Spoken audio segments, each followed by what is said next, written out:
Hello friends, welcome to our YouTube channel. So friends, बात करते हैं यूपी पुलिस भर्ती बोर्ड के द्वारा आयोजित कराई गई कांस्टेबल परीक्षा के संबंध में। सो फ्रेंड्स, जैसे कि आपको पता है, यूपी पुलिस कांस्टेबल की इन्वेस्टिगेशन एसटीएफ के द्वारा की जा रही थी। तो फाइनली एसटीएफ की ओर से ये इन्वेस्टिगेशन कंप्लीट कर ली गई है। ठीक है, इसकी बात करेंगे हम, क्या न्यूज़पेपर के माध्यम से जानकारी दी गई है। एसटीएफ के अकॉर्डिंग पेपर लीक का दोषी कौन माना गया है, री एग्जाम आपका अब कब हो रहा होगा।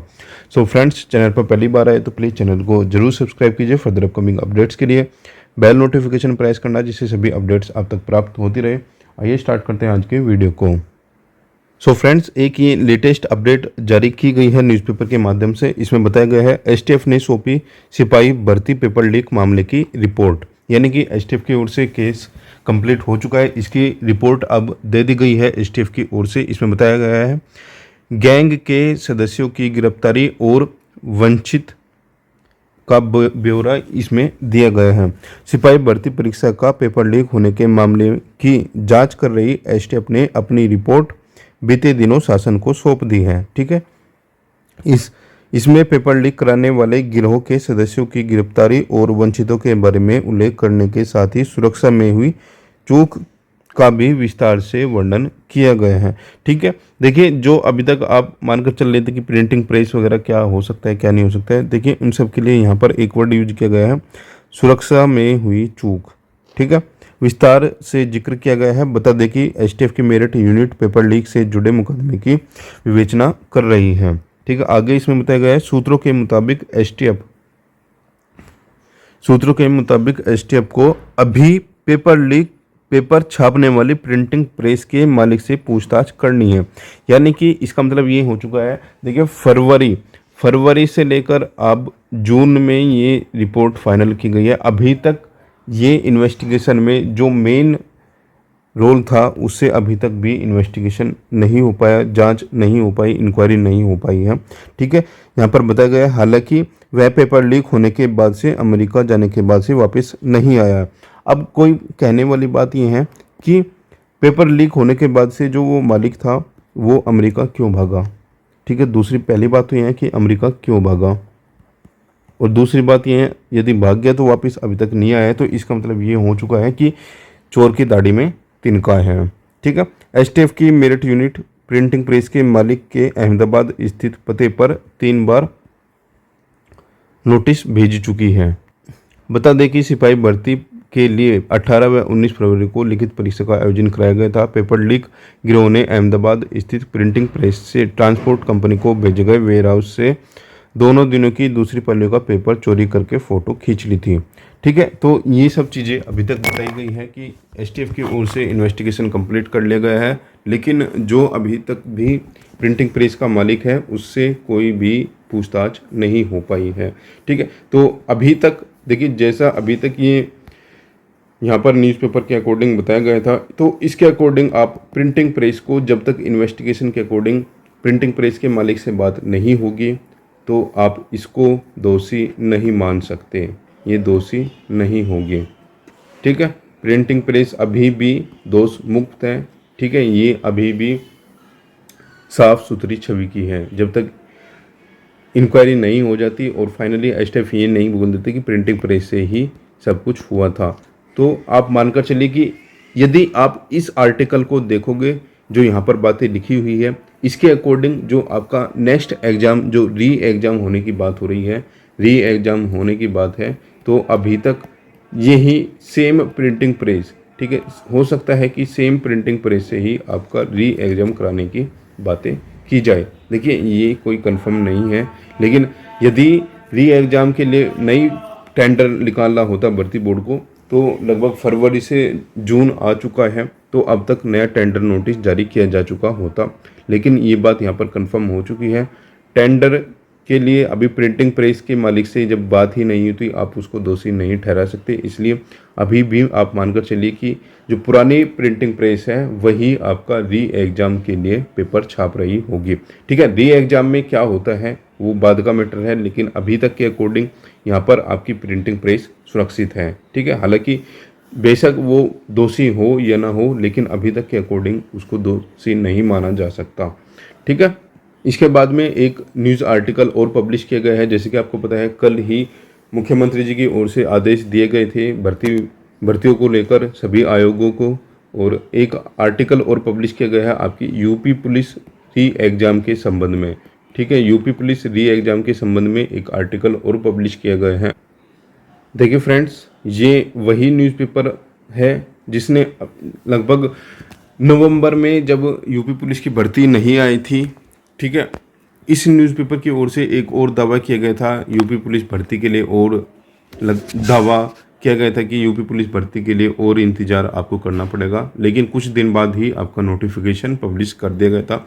इसलिए हालांकि ये वही न्यूज़पेपर है, हमें इस न्यूज़पेपर पर बिल्कुल भी विश्वास नहीं है, ठीक है, लेकिन ये जो चीज़ें यहाँ पर बताई गई है ये आपके लिए हम यहाँ पर बता देते हैं। लेकिन हमें नहीं लगता कि इस न्यूज़पेपर की ओर से जो बातें यहाँ पर बताई गई है वो सही मानी जाएगी, क्योंकि ऑलरेडी आप देख चुके हो ये न्यूज़पेपर पहले ही आपको गलत सोचना दे चुका है। देखिए, हमारा पर्सनल ओपिनियन है, आप जो सोच सकते हो आप सोच सकते हो, ठीक है। जुलाई में घोषित हो सकती है सिपाही भर्ती की परीक्षा तिथि। लोकसभा चुनाव के बाद अब उत्तर प्रदेश के 43 लाख युवा एक फिर से यूपी पुलिस भर्ती की परीक्षा को लेकर बेचैन हैं और अभ्यर्थी पुलिस भर्ती व प्रोन्नति बोर्ड के नोटिफिकेशन का बेसब्री से इंतजार कर रहे हैं। उधर गृह विभाग के सूत्रों के मुताबिक 60,244 कांस्टेबल भर्ती की पुनः परीक्षा की तारीखों का जल्द ऐलान किया जा सकता है। माना जा रहा है कि जुलाई के प्रथम सप्ताह में तिथि का ऐलान किया जा सकता है, ठीक है। तो यहाँ पर बताया गया है कि जुलाई के प्रथम सप्ताह में आपकी जो एग्ज़ाम की तिथि है उसको जारी कर दिया जाएगा, ठीक है। इसमें एक चीज़ और यहाँ पर बताई गई है, कई विभाग में रिक्त पदों पर होगी भर्तियाँ, ये सब चीज़ें भी इसमें बताई गई है। जो कल की मीटिंग हुई थी, जैसे कि आपको भी पता होगा, प्रदेश में 1 जुलाई से चयन वर्ष शुरू हो रहा है, ठीक है। इस पर सरकारी विभागों में रिक्त नियुक्ति की जाएगी, ठीक है। ये सब चीज़ें यहाँ पर ये कटा हुआ है, इसलिए कंप्लीट नहीं पढ़ा जा रहा है, ठीक है। इसके बाद में ये देखते हैं, पदोन्नति के बाद रिक्त होने वाले सभी पदों पर नियुक्ति की प्रक्रिया शुरू करनी है। इसमें किसी भी प्रकार की कोताही या विलंब न किया जाए ताकि कर्मचारियों की कमी से शासकीय कार्य प्रभावित न हो। मुख्य सचिव ने कहा, विभागों में कार्मिकों की कमी से कार्यरत कर्मियों पर अतिरिक्त दबाव रहता। मुख्य सचिव की ओर से ये चीज़ें बताई गई है मीटिंग में, ठीक है। उन्होंने कहा कि 1 जुलाई 2024 से 30 जून 2025 तक चलने वाले चयन वर्ष में पदोन्नति से भरे जाने वाले पद भी शामिल किए जाएंगे। साथ ही निर्देश दिए हैं कि कार्मिक विभाग द्वारा भेजे जाने वाले विभागाध्यक्ष व ठीक नीचे की पंक्ति में पद पर नियुक्त किए गए प्रस्ताव बनाकर कार्मिक विभाग को 31 जुलाई तक भेज दिए जाएं, अन्यथा संबंधित अधिकारियों को तलब किया जाएगा, ठीक है। तो यहाँ पर ये चीज़ें भी बताई गई हैं, ठीक है। अध्याचन के संबंध में ये चीज़ें यहाँ पर बताई गई हैं, ठीक है। तो 31 जुलाई तक प्रस्ताव की बात यहाँ पर की गई है कि 31 जुलाई तक प्रस्ताव बनाकर भेजना होगा, ठीक है, अन्यथा की स्थिति में कार्रवाई की जाएगी, ठीक है। अध्याचन के संबंध में ये बात की गई है। साथ ही विभाग अध्यक्ष द्वारा भेजे जाने वाले पदों के लिए 30 सितंबर तक नियुक्ति संबंधी कार्रवाई पूरी करनी होगी, ठीक है। 30 सितंबर तक का ये टाइम दिया गया है कि नियुक्ति संबंधी कार्रवाई पूरी करनी होगी। उन्होंने बताया कि बीते चयन वर्ष में नियुक्ति न होने के कारण रिक्त चल रहे पदों पर नियुक्ति के लिए विभाग अध्यक्ष को 23 जून 2024 तक संबंधित कार्रवाई पूरी करने का आदेश दिया गया है। तो ये चीज़ें कल से ही आप देख रहे होंगे, ठीक है। बाकी फाइनली धरातल पर क्या होता है क्या नहीं होता है ये अब देखने वाली बात है, क्योंकि 2020 के बाद से अभी तक लगभग 8 से 10 बार ये चीज़ें हो चुकी है कि मुख्यमंत्री जी ने आदेश दिए हैं भर्ती पूरी करने के, भर्ती जल्द से जल्द स्टार्ट की जाए, ठीक है। लेकिन अधिकारी जो है उस आदेश को अभी तक ठेंगा दिखाते हुए आए हैं। हालांकि अब लोकसभा चुनाव का जो परिणाम है वो भी आप देख चुके होंगे, तो मानकर चलिए कि जो ये चीज़ें बताई गई हैं ये कहीं ना कहीं अब छात्र हित में देखने को मिल सकती है। यहाँ पर बताया गया है, पदोन्नति के लिए जल्द करें अधिकारियों का चयन।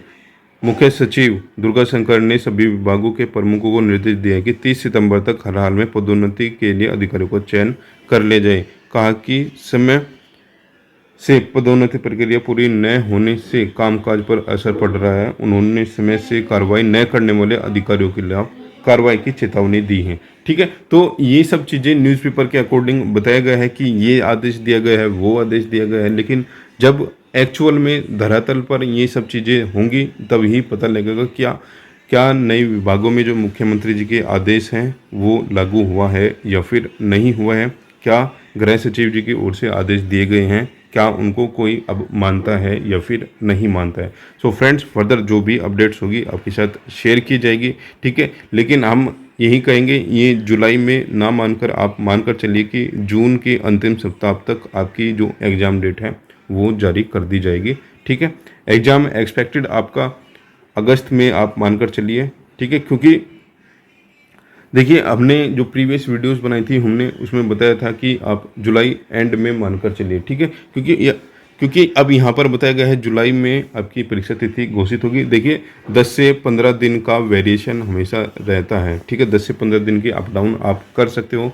ठीक है, लेकिन ये चीज़ें कंफर्म है, आने वाले लगभग 2 महीनों के अंदर अंदर आपकी परीक्षा हो जानी है, क्योंकि प्रिंटिंग प्रेस का जो झंझट है वो अभी आप मानकर चलिए कि आपके अकॉर्डिंग समाप्त ही है, क्योंकि अभी तक प्रिंटिंग प्रेस को आप दोषी नहीं कह सकते। ठीक है, तो आने वाले लगभग 2 से 3 महीनों के अंदर आपकी जो परीक्षा है वो हो रही होगी। सो फ्रेंड्स, फर्दर जो भी अपडेट्स होगी वो आपके साथ शेयर की जाएगी। चैनल पर पहली बार आए तो प्लीज़ चैनल को जरूर सब्सक्राइब करना फर्दर अपकमिंग अपडेट्स के लिए। मिलते हैं नेक्स्ट वीडियो में नेक्स्ट अपडेट के साथ।